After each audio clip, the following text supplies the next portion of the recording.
I have Eric Nong, the artistic director of the Viet Film Festival, joining me today. Welcome to the podcast, Eric.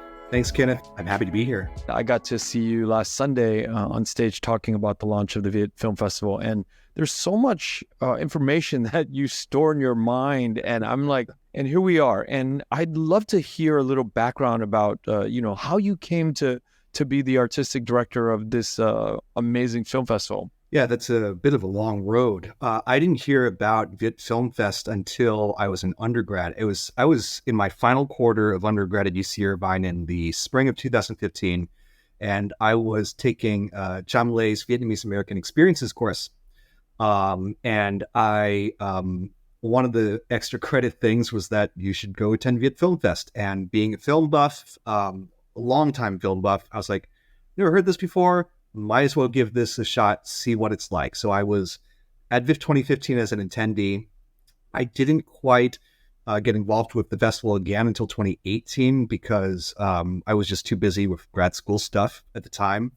But finally free of grad school, hey, I have time now in the fall. And I volunteered for the first time in 2018. Technically, it wasn't exactly of my own making. Cham gave my Tumblr blog, if you can believe this, it's a classic film blog, by the way, to Yvonne Tran, who was with Vala at the time. And Yvonne contacted me over a private ask function on Tumblr and said, "Hello, Eric. I really enjoy your writing on films. Would you like to help us in Viet Film Fest in some capacity?" So that has to be one of the stranger stories, I think, when it comes to a VIF volunteer. But that's how I ended up here. I wrote a few synopses in 2018, and boom, I was a Curatorial Committee member in 2019. I was informed that there was an artistic director position they were creating for what would have been Viet Film Fest 2020, but I think we know what happened. The day I was told of that position while the NBA shut down. I clearly remember that night. I was ready to watch the Utah Jazz play, and Rudy Gobert just had to wipe his fingers all over the mics. And we all know what happened next with the pandemic. And then I became artistic director in 2021, and this is my fourth go as artistic director. What does an artistic director do for a film festival? Yeah. So essentially it's to curate. To me is a bit of a dead word, but it's the word I'm going to go with here. Basically curate the program and schedule of this festival. I don't do this alone. So I'd need to start from, I think, how the process of the film festival first. Our submission window at this time opens up sometime in January. It runs through mid-late April. And in that time, while we're accepting things, I'm actually not watching the films until much later into that process. We invite at the very beginning 3 people outside of the Vietnamese American Arts and Letters Association be part of the Curatorial Committee. And they, along with myself and Vala's executive director, Isa, watch every single bit that gets submitted to us. Yes, that is true. Every single movie. And this year there was a 104 of them. Which is a lot of watching. And But is that the record of submissions we've ever had, or is that sort of like par for the course? It is definitely not par for the course. That was a record for an annual edition of Viet Film Fest. VIF was biannual from 2003 to 2013. You'd have to ask Isa about the exact record, but this topped every single annual edition of Viet Film Fest. So that's a good number then. That's a good sign. Indeed, it was. So the Curatorial Committee, again, along with myself and Isa, are the ones who watch the films. It's up to the curators to basically approve or decline the films. In the selection meeting, as I like to call it, I have a say as well when people are indecisive, when they have to recuse themselves due to a conflict of interest. Maybe they served as a producer or a consultant on one of the movies that got submitted or something along those lines. And I also am there to give context and guidance if folks ask for it. So I like to think I'm a sort of judge, but also a sort of tiebreaker as well in events. Right. So when that is done, I now have a programming team, and this has been built up over a few years now. I have a programming fellow from UC Irvine's School of Humanities, and a new addition this year is a programming intern. So previously, for the last 3 years, it had been 2 people, just myself and the fellow. Now it's 3 people who sit back after the Curatorial Committee has made its selections, sit back and think. And this sounds easy, but it's really not. Think how these short films, and this year there are 39 of them that got in. How can we combine these short films to make short film sets that are aesthetically or thematically cohesive? We don't throw short films into a blender and see what comes out randomly. I understand there are some film festivals that do that are bigger than Viet Film Fest and smaller than us who do that. I'm not sure why, but we make an attempt to find a through line, find a theme that connects all 5 or 6 of those short films, and short films which pair well with a certain feature as well. That's to sit back and think about that takes time. It's a Herculean task. Yeah. So there are other things you have to be aware about as well. We kind of consider 7 short films as too much for a set. It's too much stop and go for the audience. We also think that there's a sweet spot for a runtime. I don't think I can justify a short film set under 60 minutes. And I think going over 100, unless absolutely necessary, is a little bit over the top. Okay, let me ask you this: where do you get those quantified sort of calculations on, attention spans? And did you get it? Did you pick it up from? Is there another festival model? Do you all like sort of dig into other festivals and this is how they run it, or is this something that you've noticed? Because those are interesting metrics. I've never been to so many film festivals. I've never thought about like down to the detail of what you just mentioned. It's very interesting to me. Yeah, it's a combination of both. I do study run times of other festivals, other similar festivals around here. What is now VC Film Festival in Los Angeles, San Diego Asian Film Festival, the like.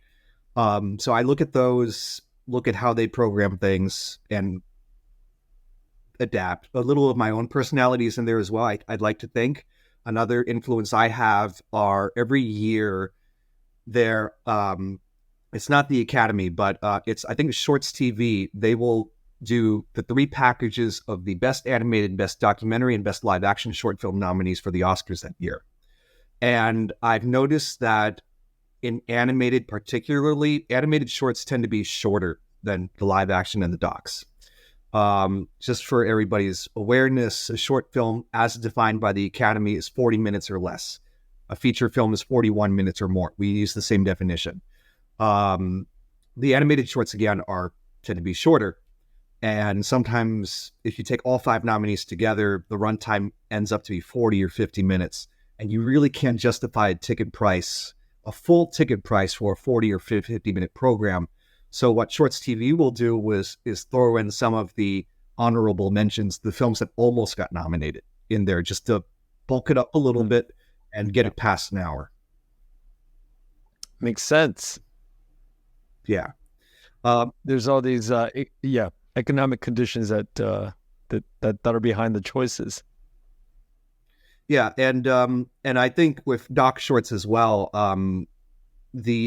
for those who are in Orange County, if you know the Regency South Coast, just across the Nordstroms in Santa Ana and Costa Mesa, they also do the documentary shorts, and the documentary shorts tend to be the longest. The doc short directors tend to skirt with that 39-minute, 40-minute mark.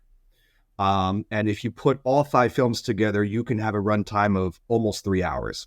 Um, and what the Regency will do is chop it up. And I know this sounds crazy, but they'll sometimes do an A program and a B program, split it between a Saturday and a Sunday if it's too long. Because 3 hours is a lot to ask. I can sit through it, but I know a lot of folks can't. Yeah, I wouldn't be able to do it. There's no way. I have trouble sitting through an hour these days, let alone 2 hours. Yeah. What what got you? What do you think inspired you to go so hard with film and watch? You know, I think how many films do you watch a year? That varies. This year we're looking at a record low because I felt because one thing, I had a vacation in May and I had to split my VIF viewing, so I had to go very hard after Memorial Day on Viet Film Fest viewing, so I felt a little burnt out by that. That usually doesn't happen, but it did this year. But at the moment, I'm still looking at more than 100 feature films by the end of this year. And that's supposed to be a record low. And mind you, I usually don't rewatch things. It's very rare I will rewatch something these days. It's usually because, here's a classic movie that I want to bring a friend to, or something that I want to introduce my little sister to. As for why go so hard on it, well, it's just an art form that I fell in love with, not from a very young age, but something that I think started to really appeal to me in high school. And it was a matter of, there's got to be more films like this. There's got to be more films with this actor or this director somewhere out there, and I've got to go find it. But I think sorry for interrupting, but before I think, and this is something that appeals to Viet Film Fest as well, I think the most valuable thing that watching all of these movies can give you is a broader perspective, historically, culturally, sociologically, what have you. You know, the film festival, the Viet Film Festival, has grown quite a bit in the last few years. And I think that there is a certain point where Vietnamese diaspora children, second generation, are looking for bits and pieces of their identity and trying to form it all. And I think the Viet Film Festival is a place where you can kind of come and see yourself. If you're a Vietnamese American, you could see yourself on screen. And that means a lot, because it's not just these films from Vietnam, you know, that are coming, that have Vietnamese people from the homeland, but there's Vietnamese people from France. There's Vietnamese people from the United States, Vietnamese, film people from all over the world, which makes it so special. Yeah. So here's the thing. I have had friends in the past who have told me, I don't relate to this film, or I don't relate to the characters in it, and I don't like it. But here's the thing. Look at me. I'm Vietnamese American. I have rarely seen myself. No, I've never seen myself. I'll say that right now. In an American movie, and I've never seen, actually, full stop. I've never seen myself in a movie. Period. I'm not sure if I want to. And I see elements of myself. I see elements of people I know. And if people can relate to even the smallest degree to some sort of narrative film or documentary film we show at Viet Film Fest, that perhaps they've never seen the idea of, I don't know, of ancestor worship, or that very Vietnamese notion of we have to take care of their elders as we get older, or just other facets of Vietnamese culture. I think we are doing our job. I don't think that any one Viet Film Fest can capture what it means to be Vietnamese in its entirety. That's just way too much to ask. And I'm not exactly sure that Viet Film Fest in as a whole has done that yet. But I'd like to think that we are moving in that direction, and that we at least provide a snapshot of where the community is at a given point in time. Now, I was 10 years old when Viet Film Fest began in 2003, and I obviously didn't know about it. I've heard stories about it. I've heard stories about the old days, but I wasn't there. I would like to think those early festivals were also equally snapshots of a community in a certain time and place. And I hope we, this year in 2024, the years I've been doing this and in the future, continue to do that. I believe that there is a theme for each year's film festival. Am I wrong? Not necessarily as I've been here. That's very difficult to do a theme wide for a festival. That'd be very daunting. And I wouldn't want to corner films that aren't relating to that theme as outliers. I hesitate to do that. I think that's what the purpose of, again, the short film theming is at the end of the day. So. Yeah. What are the criterias that you have in place to pick films? Well, I mean, obviously they have to be made by people of Vietnamese descent, or feature people of Vietnamese descent in there, or be relevant somehow to the Vietnamese community. That is the baseline. If you can't meet any of those three, then it's not worth applying to our festival. And we've had plenty of those happen. It's just folks who think this is a general film fest. We are not a general film festival. This is not Sundance. This is not Newport Beach. This is not Cannes. This is a very specific set of criteria we've got, at least for you to apply to it. Now, after that, how do you get in? That is a mixture of many things. The thing is, our festivals. Yes, you were about to say something. No. I'm curious to hear what comes right. Next. So it's a mixture of many things. This is a hybrid festival. We're both online and in person. So I don't like to think that we have a space issue.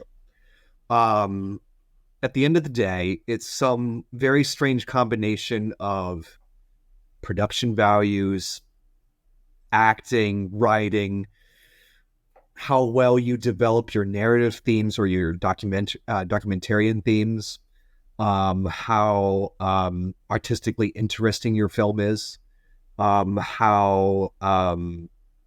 it's just some weird combination of all of that.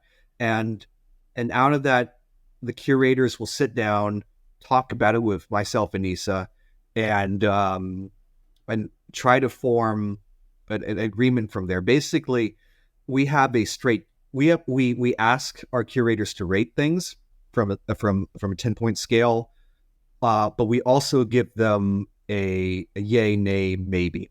And I basically say, if it's a unanimous 3 yays, it's in. If it's a unanimous 3 nays, it's out. Everything in between is completely up for discussion. How does it fit into Viet Film Fest? There are sometimes some films where we're not quite sure that go over very worn territory. We have a lot of familial conflict films. That's just always going to be a thing. I feel like we are seeing fewer refugee stories as time marches on, which is an interesting development. I think we are seeing also a proliferation of LGBTQ plus movies, but in another interesting development, fewer of those are coming out movies. So a lot of them are queer characters who are queer, and it's kind of incidental, and that's great. Yeah. These are trend lines that I think you are seeing across film in general in the United States and beyond. And I think it's just the natural progression of time as well. But again, for some of these that have themes that are covered again and again and again, sometimes we do make comparisons. Like, this film handled its familial conflict over a Thanksgiving dinner table better than that one. And sometimes that doesn't play well for that latter movie. It's know, how do you know if a movie is good? It's really a gut feeling sometimes, right? But no, it's just so here's the thing. I'm not a filmmaker, and I'll admit that freely, but if it allows you to learn more about yourself or others or the characters and subjects contained within, and you are able to occupy their mindset, step inside their shoes for however long that film is, and it does so in an interesting and compelling way, then it's well worth it, and it should be in the festival. Of course, I didn't say anything in there about technical capabilities. If it's fuzzily shot and I can't see anything because it's crappily lit, then sorry, it's not going anywhere. I think things like editing. I honestly think that editing and your sound mix will destroy a movie faster than bad writing and bad acting, far faster. And it is very apparent when that is the case. Those technical issues are paramount to somebody sitting in the audience, just ingesting what's going on screen. You can't really think about any of the visuals or the audios when it's not there or it's broken. It's almost impossible to have a pleasant experience watching a film if your audio is broken or your lighting is not there.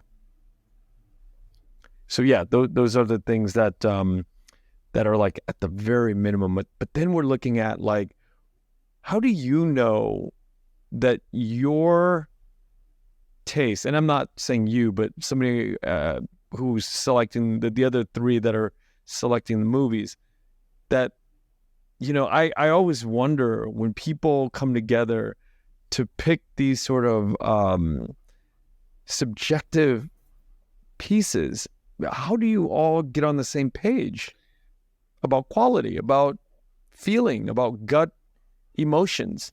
I don't think I can police how a person reacts to a movie. I have no interest in doing that. I think it's always good to have, I said this the other day, you can't have one person do this alone because that's too much power for any one person. And that's only just one perspective as well. What we kind of like to do with the Curatorial Committee is also get a combination of at least one person be a filmmaker, at least one of them be an academic who knows the community well. And the third wild card is basically anybody we feel is qualified to be a part of the Curatorial Committee. And there's a lot of disagreement. There will always be a lot of disagreement. And it's a matter of, and in the times where we do vehemently disagree, sometimes it just comes down to majority rules at the end of the day. That's just how it is. I've had films where I vehemently disagreed with their placement at Viet Film Fest Get In. I didn't like it. And I maybe complained about it for a few seconds, but after that, I have to program it and have to program it respectfully. By my tongue doing so, I won't say anything about it publicly, but I will do it. So there's a give and take. There's a compromise there. Again, there's no point in policing people's reactions to a movie at all. Now, when we are talking about reactions, we're talking about many different things. And one thing I do want to ask about is geography, where movies are coming from these days. A lot more movies are coming from Vietnam. And we understand that the political nature of our community and the homeland is very different. I don't think that the homeland really thinks about how we feel, but we feel how we feel about movies coming from the homeland. Can you tell me or answer, I know it's a two-part question, where are movies coming from, this year, and how do we deal with certain political issues that are in movies that are coming from our homeland? Yeah, well, I don't think there were too many political movies, so to speak, that came out of Vietnam this year that were submitted to us. But I will give an example of a rejected movie from a year back. I won't say the title. I won't name any names, but it was a story about it was a Viet Cong war hero, and now I am not politically inclined to knee-jerk reject a North Vietnamese narrative to the Vietnam War. I know there are some in my family who would disagree with that vehemently. I know this. And I know there are many people in the community who would. But at the end of the day, I think its treatment of Arvin soldiers was just terrible, to say the least. And it even got to the point where in the credits, they listed them as Puppet Soldier 1, Puppet Soldier 2, Puppet Soldier 3. And that's a big red flag. I think that is indicative of someone who has not been able to look past the propaganda of the Vietnamese government, and have not examined the impact of the war beyond the supposedly victorious side. I say supposedly because I think there were just losers in that war at the end of the day. So that's one example. Yeah. It's very rare, but it happens. I think there are still political elements to a lot of the films that we get at Viet Film Fest. This is the other part of that question now. But they tend to be very domestic politics these days. We have one of our films for Viet Film Fest 2024 is Taking Root, Southeast Asian Stories of Resettlement in Philadelphia. It's a documentary. Wan Nhi Nguyen is the director, and it is completely on the story and the politics of how Southeast Asians, so just not Vietnamese, but Cambodian, Hmong, Laotian folks settled in the Philadelphia area, and the troubles and the successes they had in doing so, and the community they've created since then. And it is a illuminating work and a very hyper local work that still invites the audience in to learn more about, again, that very hyper local history, but it is also part of the Vietnamese American fabric. So again, yeah, there are politics in films, in the films we get outside of Vietnam, but they tend to be a lot more domestic these days. There is another one from Germany as well, and it is it's beautifully done. If I could just, sorry, excuse me for a second. There are so many films to look at here.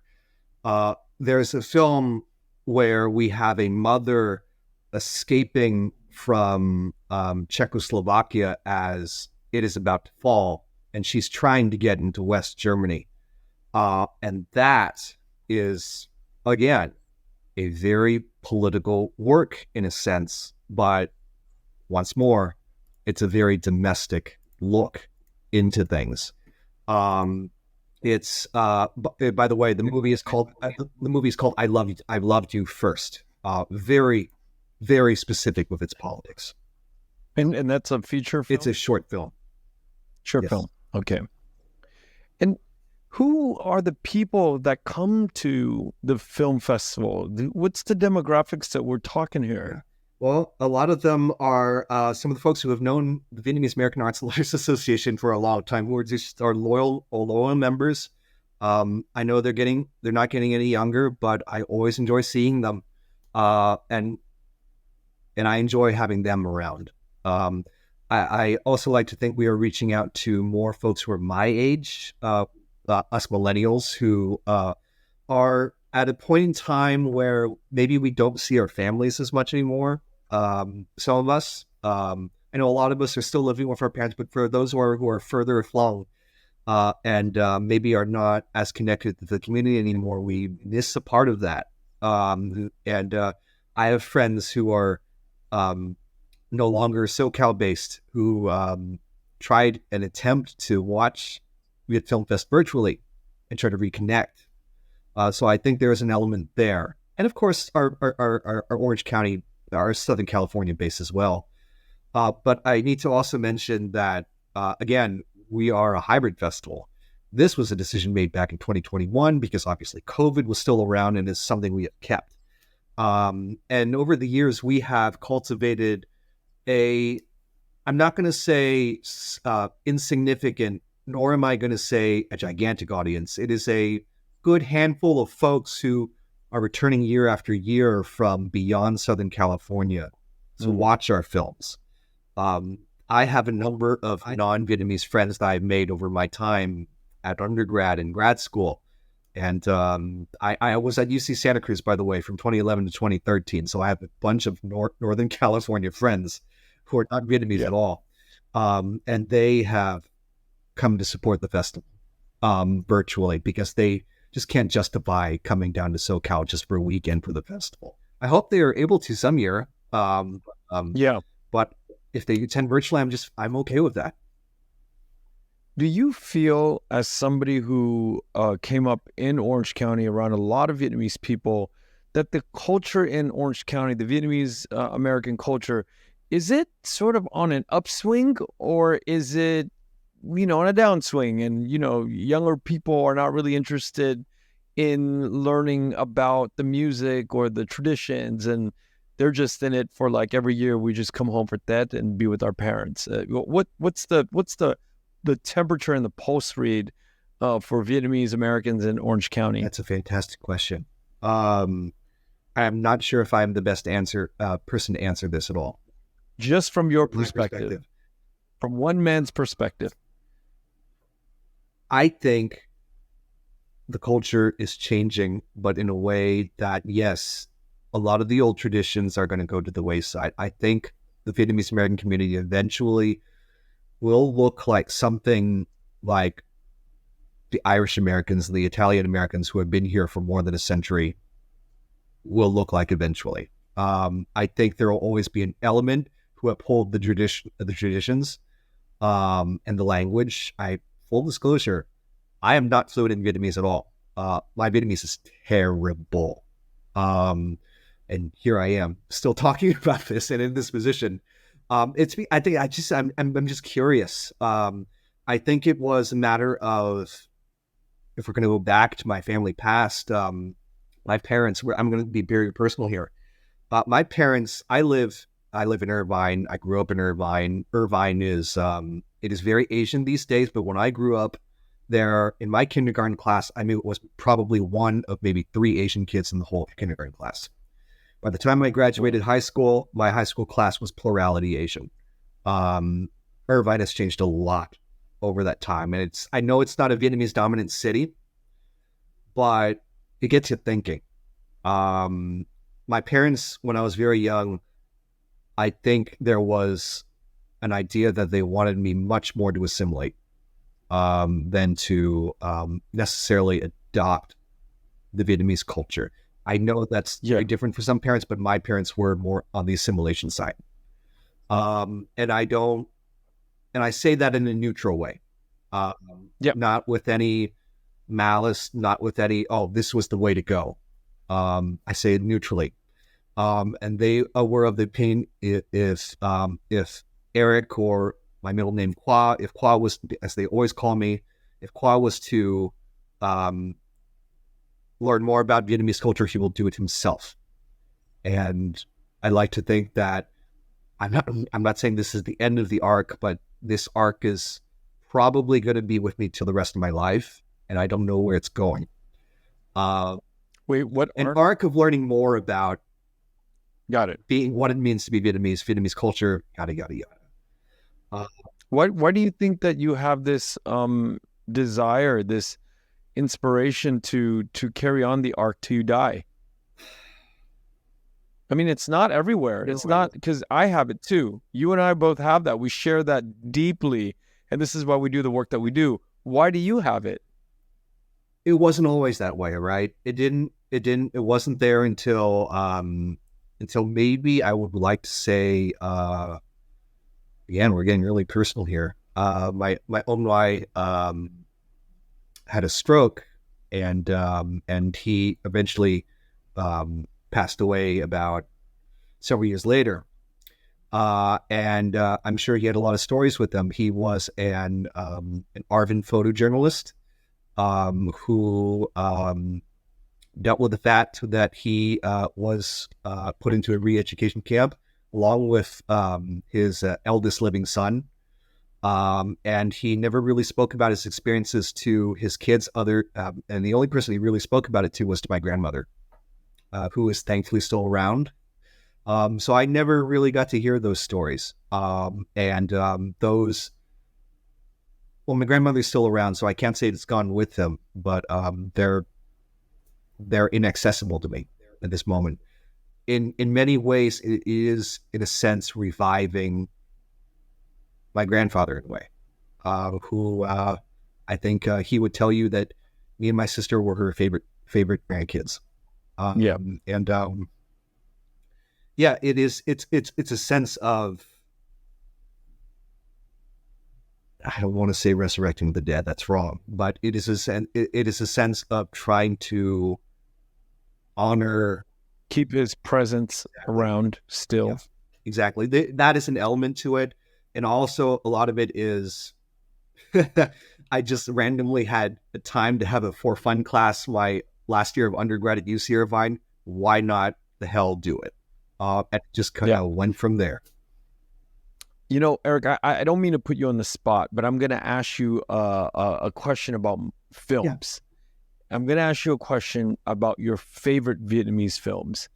And I'm going to ask you a question about perhaps your 3 most favorite Vietnamese films that you've watched in your life. And I hate to put you on the spot and do this to people, but as somebody who has watched so many films in the Vietnamese space, I am really curious what you find. And let's not end it at 3. If you have 5 that you can't place as the if you can't place the top 3 and you want to go to 5, you know, I'd be more than happy to hear these titles that you have. All right.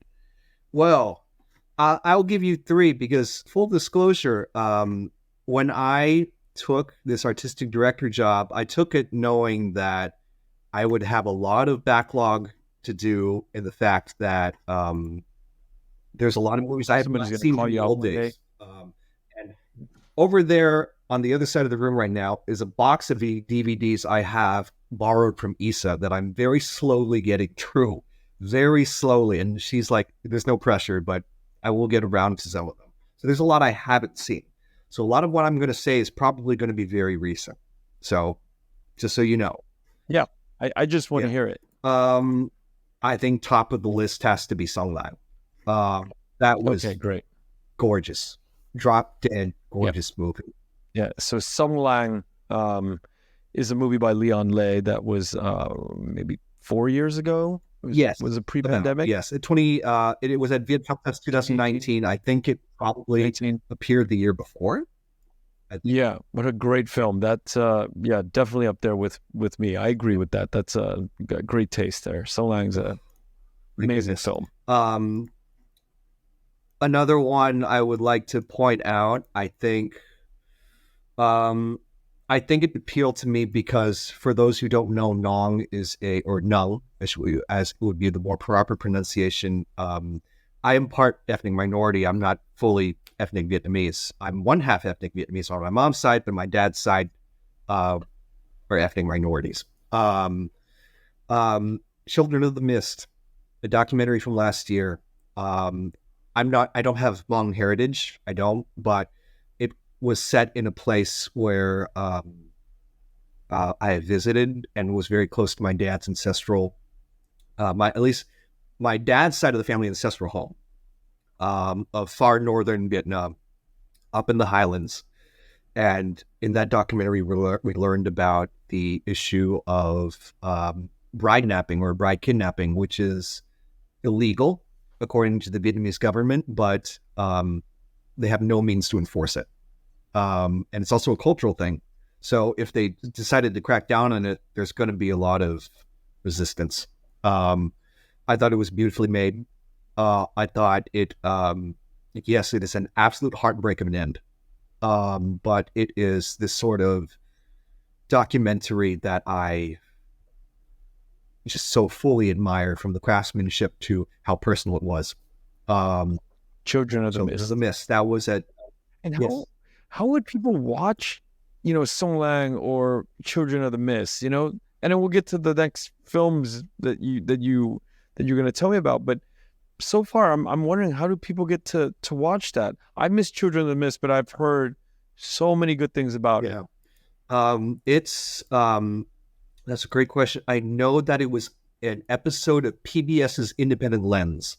I think maybe a year back or so. So it was on public TV. And I think these days, that's probably locked behind what they call PBS Passport, because everybody has a streaming service now. So that's what I know about Children of the Mist. Regarding Song Lang, that's a great question.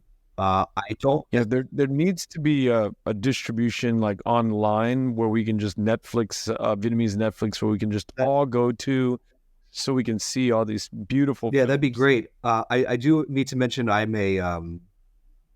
I'm also a firm believer of physical media as well, because of what physical media. I know that everybody's thrown out their VHSs or maybe their DVD players by this point, but the thing is, with streaming services, we've seen a lot of cost cutting over the years with the streaming services, and there is no real intent to present films in context on a streaming service. You don't get that.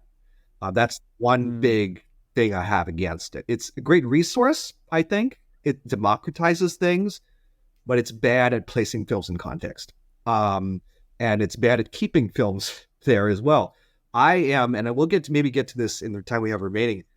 My primary specialty when it comes to cinephilia, I'm actually old Hollywood, pre-80s Hollywood. Every single, how do we say this? From Betamax to VHS to DVD to Blu-ray to streaming, fewer and fewer films are making the jump every single time we transition to a new form of media. And it's bad for film preservation. It's bad for a collective memory of general collective cultural memory of us as a society. So I think, honestly, I don't know how Song Lang or something like that would get a physical media release, but I'm skeptical about streaming services to an extent. So I'll leave it there with my rant. Got it. I haven't given you a third movie yet. Third movie, fourth movie, fifth movie. I'd like to know. I think if you got it. This is further back, but this is something that Issa, one of Issa's lonely movies, gave me. This is back in the late 2000s. It's an Australian movie by Qua Do, Footy Legends. I'm not exactly sure if it's Australian rules football or rugby, because I am not familiar with either sport, but as a sports, I remember that as film. A sports comedy, it had me laughing. And sometimes comedies, with Vietnamese comedies, I just cannot stand some of them. You know, Qua Do is one of two brothers. There's Anh Do and there's Qua Do out of Australia. Anh Do is like a stand-up comedian and an artist that is like one of the most famous Vietnamese men in Australia. And Qua Do is his brother who's like was like person of the year or something for Australia. So these brothers are like, like amazing guys. And I always look for them every year and hope that they will submit something to the film festival, because they're both talented, talented guys, talented artists. And I think that movie is absolutely hilarious. So I'll shout it down. That's an interesting Yep, pick. and I'll give you Do you one have a more. fourth and a fifth? Not because I necessarily am the biggest fan of it, but because I am a sucker for musicals in the first place. I just wish it committed to the musical form. It was Saigon in the Rain, or Saigon Chankan Mua, from Viet Film Fest 2021. I like to say that the first half is a musical, and then the music completely stops in the second half. Oh, wow. I wish it had committed to the musical form. And I think there needs to be some Vietnamese mainstream movies that commit fully to that. Because I think there's some really decent Vietnamese pop music and other genres that could easily justify a traditional musical. That is so bizarre. So, and I don't know, lack of nerve, whatever, but I really enjoyed it, that one. So Yeah. those are my four. One of my favorite all-time films is Owl and the Sparrow by Stefan Gauger. Yeah, that movie has so much heart. I mean, it's up there with Song Lang for me and Three Seasons, those probably are my top three films. Stefan passed in 2018, but he was a big I was always at the film festival. I mean, he was one of the reasons we all had such a wonderful time at the festival with Isa. Yeah, I've heard a lot of stories about Stefan. Very fond stories, obviously, as well. That's the generation of directors I like to say that kind of built the foundations of the festival. They sure did. Tony Bui, Tim Bui, Stefan Gauger, Ham Tran. Those guys were the first generation. Speaking of the first generation, what kinds of films are we expecting this year? Can you tell us a little bit about that? Yeah, so we have a number of, again, we used to be the Vietnamese International Film Festival, and I like to think we have an international flavor, and we still do. I think we have an interesting mix this year from all over the world, the United States and Vietnam, obviously. But there are some also notable inclusions from Australia and Canada, France and Germany, and then we've got one film from Britain. I do want to talk about the German contingent because they have 7 films this year. That's more than anybody outside of the United States and Vietnam. And usually it's France that has that third place position. So where the hell did that come from? Well, Germany. I know. Let me explain. One of our curators this year was a man named Nong. He is the co-lead, along with his wife, Sarah Noah, of what we call the Dries Film Project, or Turn It Around Film Project. And he had some of his participants of the Dries Film Project submit to this year's film festival. Now, I need to note that I asked Duc to recuse himself when we were going over the Dries films. So he had no say in whether they got accepted or rejected. And I will say some of them did get rejected. So not all of them made it. Dries is responsible for 4 of those 7 German films. There are a few other short films, and they have one feature in the punny title, How Are You? Now, I know that's a pun, but it's a serious documentary about how the director is going to basically ask his family, who are strewn across the world, Germany, Hong Kong, Vietnam, and Southern California, about why there has been such a disruption among his elders in how they get along, or I should say not get along. And yeah, we have this explosion from Germany this year, largely thanks to Dries but I think it has been building gradually for a while. I think. But Eric, yes? It's a really weird thing too. This year, I have so many podcast guests from Germany as well, and I didn't have that in the previous years. It's the strangest thing this year. German Vietnamese have really come to the forefront of entertainment. It just all of a sudden, 2024 was one of those years for German Vietnamese content. I think it's them finally piecing together their community as a more unified whole.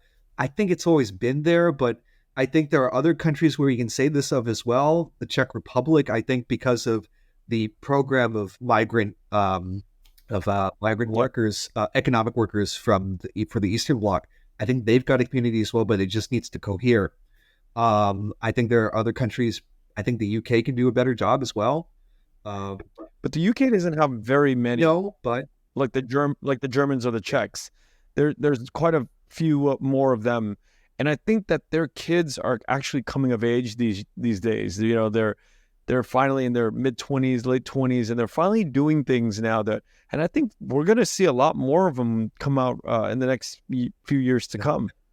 And then there's this like other smaller wave of people that went to Japan, Taiwan, Korea that we won't see for another 15, 20 years, which is very interesting to me.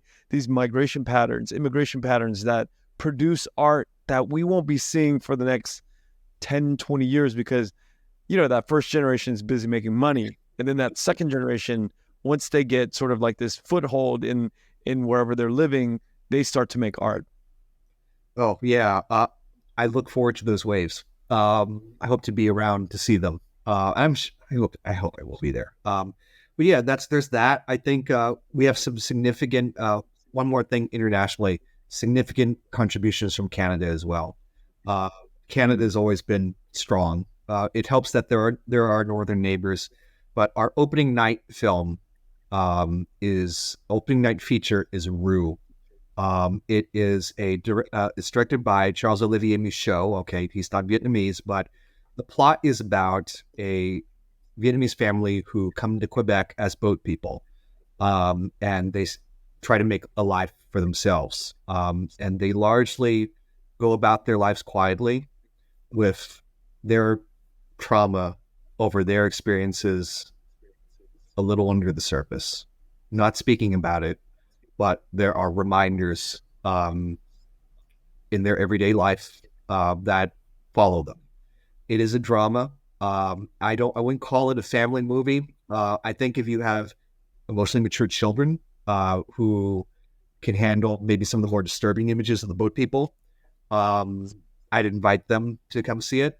It will play the Frida Cinema in Santa Ana on Friday, October the 11th at 7 p.m. That is our red carpet opener. It is not going to be available online. It has been nominated for Best Feature and has been nominated twice for Best Actress. Chloe Zhangji, who plays the daughter, and Chantal Thuy, who plays the mother of the family. And Chantal Thuy actually won the equivalent, I think, of an Oscar in the Canadian awards section, right? She did. That's a big thing. I mean, for the country of Canada, you think about that. Best Actress in a feature film, the equivalent of an Academy Award here in America. That's a huge prize. And I know most people don't think too much about Canadian film, but they have a very healthy history up there. Very healthy history, both French language and English language. So it's extraordinary, really. Yeah, I look forward to it. I actually interviewed the actual writer of the book, Rue. She's such a powerhouse too. What an interesting lady. She was running a restaurant for so many years. I think it was 14 years.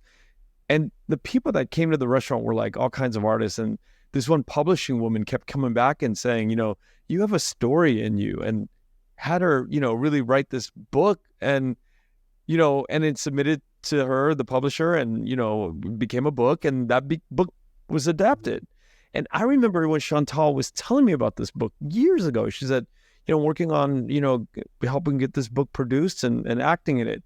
And here we are today, many years later, Chantal winning this, this acting award in Canada. What a big deal it is for us. Oh, yes, very much. And it's a big deal for us to be able to see it on October 11th. Yeah, it's a deliberately paced movie, but I think it is truly rewarding in the end. I think it's one of the most. I'm going to drop objectivity here. It is very deserving of its nominations, and it is very well deserving of its place in our schedule as our red carpet opener. So, I understand that there are a lot of Vietnamese kids in high schools in Orange County. And I understand that several sponsors, a group of people, had gotten together to pay for buses for La Quinta, for Bosa Grande, for all these high school children to get to the festival during Friday, or is it Saturday? Friday. Friday. Yeah, during the day. And I find that to be so heartwarming when I hear about these, these community members that get together.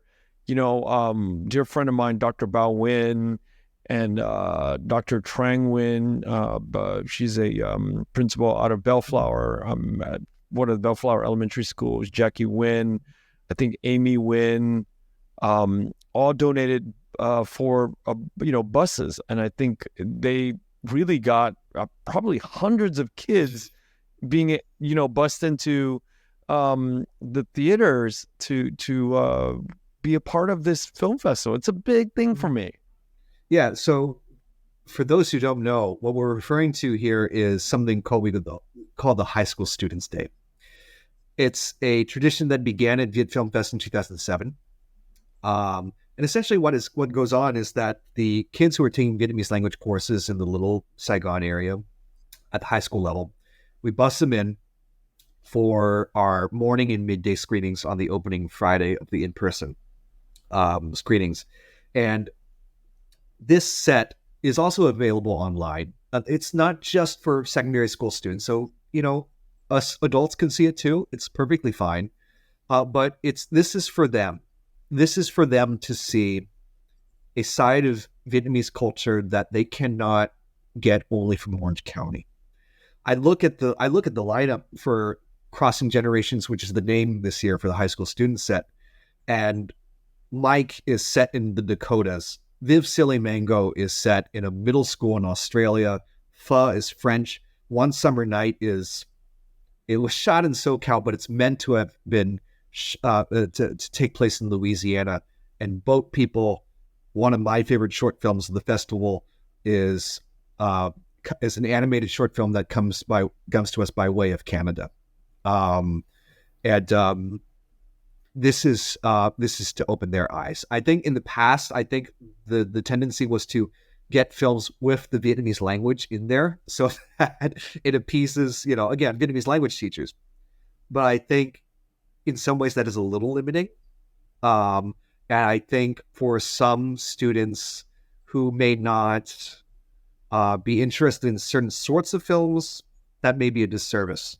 So we try to strike a balance between, there's some Vietnamese in there, but also have narratives and themes that appeal to 13 to 17-year-olds. And this set is also being given to other schools that are not in Southern California as well, that we know of. And we hope that they also enjoy, and they're not necessarily Vietnamese serving those schools. It's a tradition we're very proud to uphold. Yeah, I'm so happy. And I know, a lot of this coordination came from La Quinta High School's two teachers, Kimo Dow and Chris Tran Burton, two ladies, two teachers at La Quinta High School that really, I know, reached out to Dr. Bao. Dr. Bao reached out to this South Bay community, and I think Viet Din is another person that was part of this, and Dan Nguyen. I hope that I got all these people, their names right, but these are people that I know that really chipped in, and I find this to be such a beautiful thing. It's not just filmmakers, but it's high school, and then it's the Vietnamese community that's in here in Southern California, all coming out to support one another, to really grow the awareness of what's happening in the entertainment industry, and showcasing that entertainment, the business of entertainment, is a possibility for young people. And I think more young people should look into careers that are related to the entertainment industry. There's a lot of money if it's done right and if you pursue it long enough. And I know that that's not something that's preached a lot in our families, but it needs to be. Can I just add a little bit to that? Please. Every year since 2022, I want to say, 22, the OC Register has contacted me to be a judge on what they call the OC Artist of the Year. The OC Artist of the Year looks at artists at the high school level in various categories: instrumental music, vocal music, dance, digital art, fine art, and then the category that I judge, which is film and TV, along with a few other folks as well. I've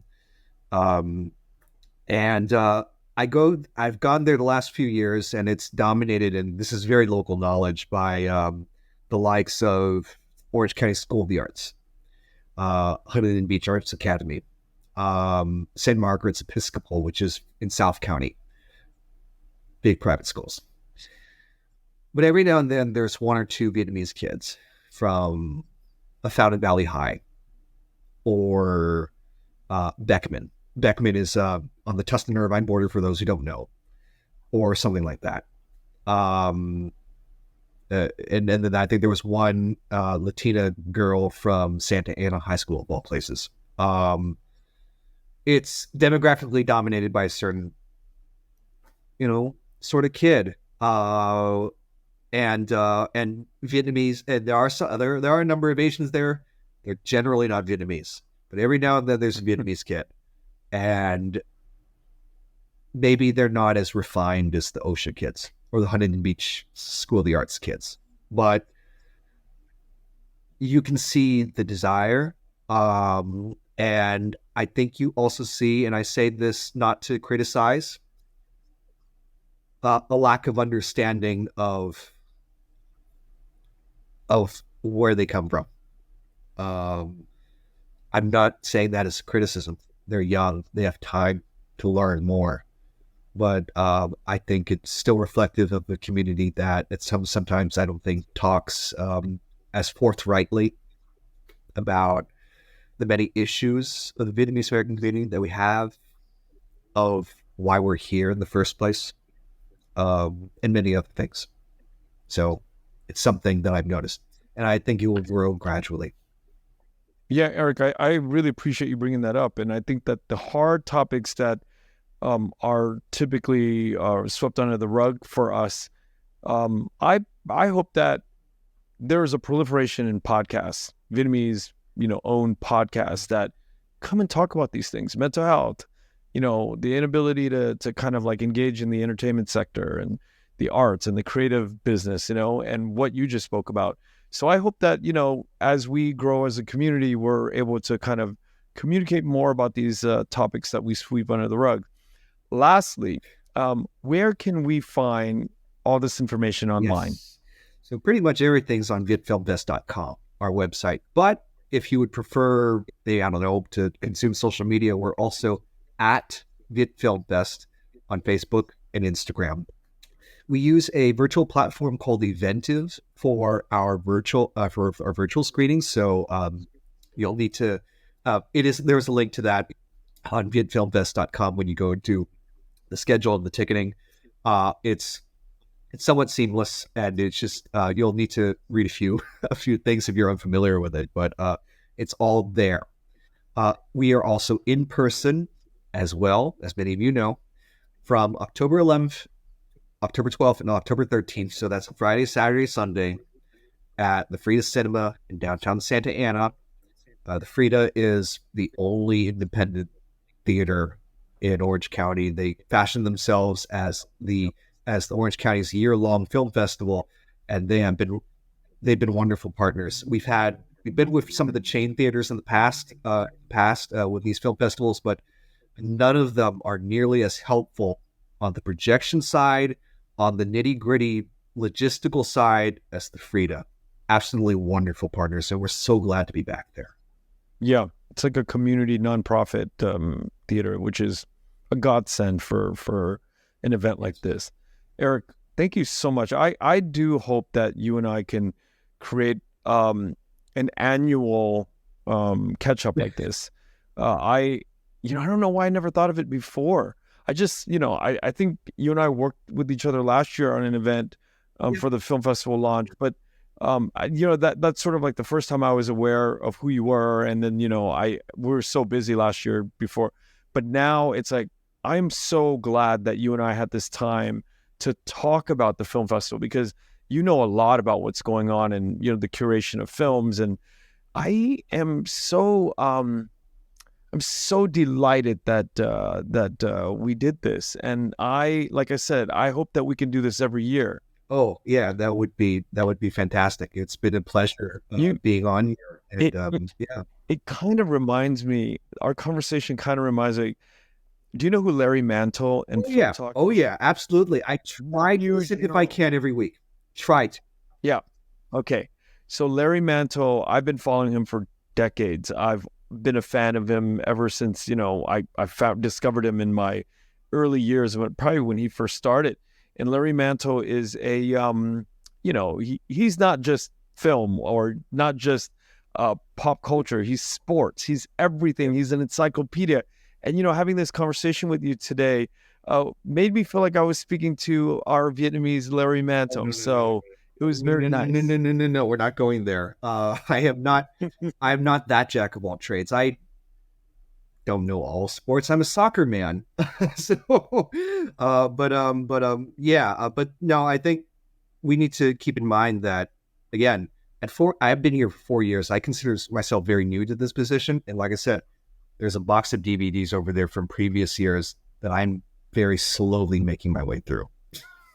Well, every year we'll chip at it and we'll have a conversation with you about film. And, you know, we should just shoot the breeze every now and then and get you on just to talk about new releases that are coming from Vietnam. And, you know, maybe we should go watch a film or two that comes from Vietnam, like movies by Jung Tan or, you know, these directors that are making movies in Vietnam, and, you know, and talk about it on the podcast.